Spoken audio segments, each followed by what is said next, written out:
சென்னை உயர்நீதிமன்ற வழக்கறிஞர் சங்க தலைவர் மோகனகிருஷ்ணன் நம்மோடு இருக்கிறார். அவரிடம் சில கேள்விகளை நாம் முன்வைக்க இருக்கிறோம்.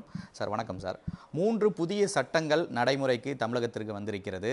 இந்த சட்டங்களை வழக்கறிஞர்கள் எதிர்ப்பதற்கு என்ன காரணம், என்ன தேவை இருக்கிறது? இந்த 3 புதிய சட்டங்களை மத்திய அரசு நேற்று முதல் கொண்டு வந்துள்ளது. 1/7/2024 முதல் அமலுக்கு வந்துள்ளது.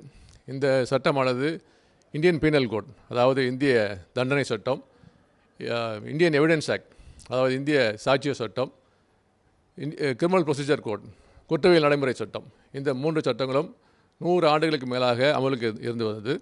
இந்த சட்டத்தின் மூலமாக தான் நீதி வழங்கப்பட்டு வந்தது. தற்போது மத்திய அரசு உடனடியாக இந்த சட்டத்தை கொண்டு வந்துள்ளது. இதற்கான தேவை என்ன என்று மத்திய அரசு இதுவரை சொல்லவில்லை. பாராளுமன்றத்திலும் கூட எந்தவிதமான விவாதங்களும் இல்லாமல் இந்த சட்டம் கொண்டு வரப்பட்டுள்ளது. இதை நாங்கள் கடுமையாக எதிர்க்கின்றோம். ஏனென்று சொன்னால் எங்களுடைய கருத்துக்களை கேட்கவில்லை.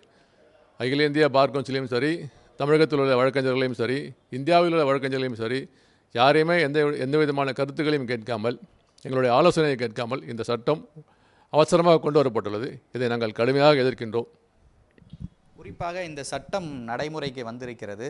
ஆனால் இந்த சட்டம் பாதிக்கப்பட்டவர்களுக்கு ஒரு நியாயம் வழங்கக்கூடிய ஒரு சட்டமாக இருப்பதாக மத்திய அரசு தரப்பில் தெரிவிக்கப்படுகிறது. இவ்வளவு நாட்களாக இருந்த சட்டம் ஆங்கிலேயர் காலத்தில் கொண்டு வரப்பட்ட ஒரு தண்டனை சட்டமாக பார்க்கப்படுவதாக மத்திய அரசு தரப்பில் தெரிவிக்கப்பட்டிருக்கிறது. ஆனால் இப்போ வந்திருக்கக்கூடிய புதிய சட்டம் பாதிக்கப்பட்டவர்களுக்கு ஒரு நியாயம் வழங்குவதாகவும் நியாயமான முறையில் தீர்ப்பு வழங்குவதற்கான ஒரு சட்டமாக பார்க்கப்படுவதாக மத்திய அரசு தரப்பில் தெரிவிக்கப்பட்டிருக்கிறது. அப்படி இருக்கும்போது இந்த சட்டம் ஒரு மக்களுக்கு தேவையான ஒரு சட்டமாக பார்க்கலாம்ல சார்? ஏற்கனவே இந்த சட்டம் கூட மக்களுக்கு நியாயம் வழங்கக்கூடிய சட்டம் தான். தற்போது கொண்டு வரப்பட்ட சட்டம் நியாயத்தை காயப்படுத்துகின்ற ஒரு சட்டம். அந்த அடிப்படையிலே இந்த சட்டம் கொண்டு வரப்பட்டுள்ளது. இவர்கள் எந்த அடிப்படையிலே பாதிக்கப்பட்ட மக்களுக்கு நியாயம் வழங்கப்படும் என்று இவர்கள் சொல்லவில்லை. அதாவது இழப்பீடு வழங்கப்படுமா, இப்போது கொண்டு வரப்பட்ட சட்டத்திலே பாதிக்கப்பட்டவர்களுக்கு இழப்பீடு வழங்கப்படுமா என்று எந்த விதத்திலும் சொல்லப்படவில்லை. அந்த வகையில் இழப்பீடு வழங்கப்பட்டால் இந்த சட்டம் அவர்களுக்கு பாதிக்கப்பட்டவர்களுக்கு ஒரு ஆறுதலாக இருக்கும். ஆனால் அந்த அடிப்படையில் இந்த சட்டம் கொண்டு வரப்படவில்லை.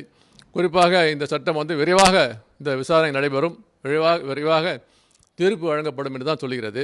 அது சாத்தியமாக என்பது மிகப்பெரிய ஒரு கேள்விக்குறி. குறிப்பாக இந்த சட்டத்தில் என்னென்ன மாற்றங்கள் வேணும்னு நீங்கள் நினைக்கிறீங்களா? இல்லை மத்திய அரசு இந்த விஷயத்தில் என்ன விதத்தில் கையாளணும்? மத்திய அரசு இதில் இந்த சட்டத்தில் தவறான ஆலோசனை வழங்கியிருக்காங்க மத்திய அரசுக்கு. யார் வழங்கினாங்கன்னு எங்களுக்கு தெரியல. ஒட்டுமொத்தமாக மத்திய அரசுக்கு இந்த சட்டத்தின் மூலமாக சட்டத்தை கொண்டு வருவதற்கு மிகப்பெரிய ஒரு தவறான ஒரு ஆலோசனை வழங்கப்பட்டுள்ளது. அந்த அடிப்படையில் மத்திய அரசு யாரையும் கலந்து ஆலோசிக்காமல் இந்த சட்டத்தை அவசரமாக கொண்டு வந்துள்ளது. இதில் முக்கியமான விஷயம் என்னவென்று சொன்னால், இந்த சட்டத்தினுடைய பெயரே மாற்றப்பட்டுள்ளது. சட்டத்தினுடைய பெயர் ஆங்கிலத்தில் இருந்தது.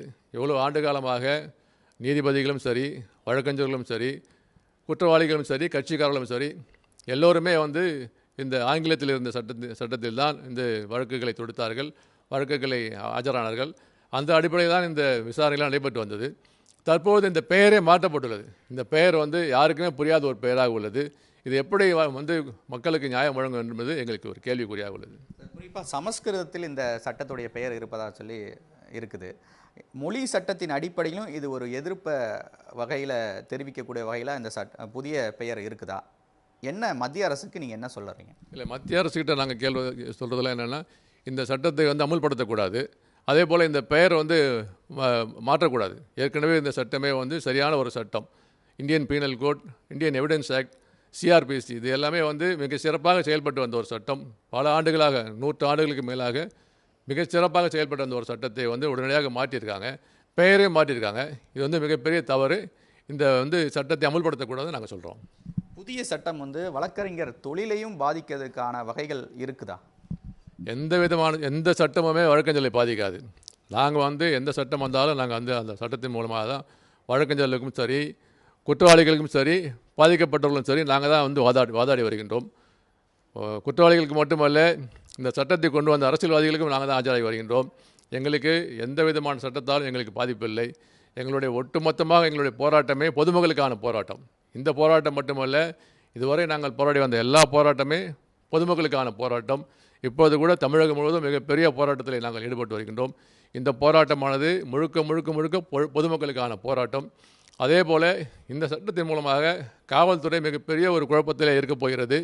அதே போல் நீதித்துறை மிகப்பெரிய குழப்பத்தில் இருக்கப் போகிறது என்பதையும் நாங்கள் தெரிவித்துக் கொள்கிறோம். இந்த சட்டம் வந்து மக்களுக்கான பாதிக்கிற வகையில் ஒரு சட்டம்னு சொல்கிறீங்க. அப்படி இருக்கும்போது என்ன வகையில் இந்த பழைய சட்டமாக இருந்தால் கூட இப்போ உள்ள காலத்திற்கு ஏற்ப சட்டங்கள் மாற்றப்படுவது ஒரு அவசியமான தேவையாக பார்க்கப்படுது. அப்படி இருக்கும்போது இந்த சட்டத்தை வந்து எதிர்ப்பதற்கான ஒரு முக்கிய காரணம் என்ன சொல்லலாம்? இல்லை, இந்த சட்டத்தில் வந்து நீங்கள் பார்த்தீங்கன்னா ரிமாண்ட் பீரியட், ஒரு குற்றவாளி வந்து கைது செய்யப்பட்டால் 15 நாட்களில் வந்து ரிமாண்ட் செய்யப்படுவார். மேஜிஸ்ட்ரேட்டை வந்து ரிமாண்ட் பண்ணும்போது மறுபடியும் ஒரு 15 டேஸ் கழித்து கோர்ட்டுக்கு கொண்டு வராங்க. ஆனால் இந்த சட்டத்தில் அப்படி கிடையாது. 40 டேஸ், 40 நாட்கள் கழித்து வந்து ரிமாண்டு கொண்டு வருவாங்க. அது வந்து குற்றவாளிகளுக்கு மிகப்பெரிய ஒரு அநீதி. அதே போல் போலீஸ் கஸ்டடி, போலீஸ் காவல் வந்து 2 வீக்ஸில் எடுத்துடும். 15 டேஸ், 15 நாட்களுக்குள்ள போலீஸ் கஸ்டடி எடுக்கணும். ஆனால் இந்த சட்டத்தில் வந்து நிறைய அவகாசம் வந்து காவல்துறைக்கு கொடுக்குறாங்க. அந்த மாதிரி காவல்துறைக்கு அவகாசம் கொடுக்கும்போது காவல்துறை வந்து பொய்யான ஒரு வழக்குகளை போடுவதற்கான சாத்தியக்கூறுகள் இருக்குது. அதை நாங்கள் கடுமையாக எதிர்க்கின்றோம். அதே போல் வந்து உங்களுக்கு வந்து கைவிலங்கு போடலாம். இந்த சட்டத்தின் மூலமாக வந்து குற்றவாளிக்கு வந்து கைவிலங்கு போடலாம். அப்படி ஒரு கைவிலங்கு போடும்போது அது மிகப்பெரிய அவமானமாக நாங்கள் வந்து கருதுகிறோம். அதாவது ஒரு வழக்கு வந்து பொய் வழக்கே வந்து மிகப்பெரிய அவமானம். அதை விட மிகப்பெரிய அவமானம் வந்து ஒரு குற்றவாளிக்கு வந்து ஒரு கைவிலங்கு போடுறது. அதை நாங்கள் வந்து கடுமையாக எதிர்க்கின்றோம். அது மட்டுமல்ல, பல்வேறு சட்டங்களையும் நாங்கள் வந்து கடுமையாக எதிர்க்கின்றோம். இது வந்து நடைமுறைக்கு ஒத்துவராத ஒரு சட்டம். இந்த சட்டம் தற்போது நடைமுறைக்கு வந்து விட்டது. இதை தடுப்பதற்கு வழக்கறிஞர் சங்கம் சார்பில் என்ன நடவடிக்கைகள் மேற்கொள்ள இருக்கீங்க? நாங்கள் ஏற்கனவே சென்ற வாரம் மிகப்பெரிய போராட்டத்தில் ஈடுபட்டு நாங்கள் கைது செய்யப்பட்டோம். தொடர்ந்து நாங்கள் போராடி வருகின்றோம். சென்னையில் மட்டுமல்ல, தமிழ்நாடு முழுவதும் உள்ள வழக்கறிஞர்கள் நீதிமன்றத்தை புறக்கணித்து போராடி வருகின்றார்கள். எங்களுடைய கோரிக்கையெல்லாம் வந்து என்னென்னா, அகில இந்தியா முழுவதும் வழக்கறிஞர்கள் போராடணும். அப்படி போராடினால் மட்டுமே தான் இந்த கோரிக்கை வெற்றி பெறும். அதே போல் பாராளுமன்றத்தில் வந்து பாராளுமன்ற உறுப்பினர்கள் இந்த சட்டத்தை எதிர்த்து போராட வேண்டும். அப்படி போராடினால் மட்டும்தான் இது வெற்றி கிடைக்கும் என்பதை இந்த நேரத்தில் நாங்கள் தெரிவித்துக் கொள்கிறோம்.